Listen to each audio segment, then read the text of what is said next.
Would and should the U.S. actually commit U.S. troops to defend Taiwan if China were to move? You know, I think that this is such a, you know, I think that this is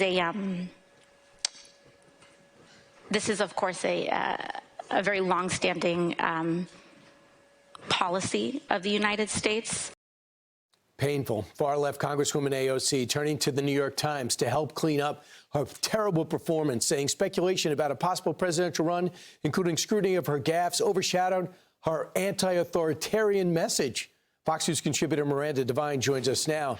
Miranda, I want you to hear what J.D. Vance said about that terrible answer on Taiwan. Listen. Does anybody really believe that AOC has very thoughtful ideas about the global world order or about what the United States should do with our policy in Asia or our policy in Europe? No, this is a person who is mouthing the slogans that somebody else gave her. And it shows how thin the Democrats' policy actually is on all these very, very important questions. He's 100% right, and he makes sure that everybody knows that she was just not prepared for a very easy question. No, J.D. Vance also urged AOC to go read a book. That might help rather than sort of uttering these Instagram-ready inanities, which seems to be her entire MO. And, you know, she's 36 years old. She's not a baby anymore. She's 3 years older than Thomas Jefferson was when he wrote the Declaration of Independence.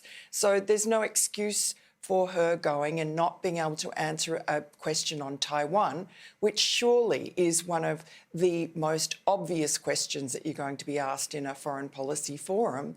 And I think Donald Trump was right when he said that AOC and Gavin Newsom going to Munich and parading their incompetence is an embarrassment to this nation. Look, whatever you think of Al Gore, he knew what he was doing. You just might not want to vote for him or do want to vote. Whatever you think of John Kerry, he was chairman of Foreign Relations. He had experience. You might not like what he had to say, but he was experienced. She has no experience and no instinct and doesn't seem to have curiosity. She said this about the uproar to the New York Times.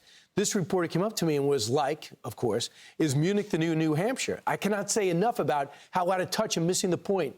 Genuinely, that is. Global democracy is on fire all over the world, and established parties are falling to right-wing populist movements. No, conservatives are winning the presidencies and prime ministerships around the world. She sees that as a crisis. Yes, and I mean, as if the whole world is just waiting with bated breath to hear from, you know, AOC, her view of global affairs. And clearly, with her answers on Taiwan and cowboys and the rest, she has no clue about all of that. And so the reason that she went over there was to show her presidential wares for 2028 or beyond to Europe. And, I mean, sadly, because they're all lefties over there, she got quite a rousing applause. And I guess, you know, she's kind of got the right vibe. But she was asked at one point, you know, when you become president, and she didn't deny that or say no. The New York Times tried to make out that she really wasn't interested in the so-called horse race. No, that was why she went. She really does fancy herself as a presidential candidate. And, you know, if the Democrats are silly enough to do that, then I hope America is smart enough to say no. Miranda, let's just look at the facts. Businesses are fleeing to Texas. Big story out today. People are fleeing to Florida.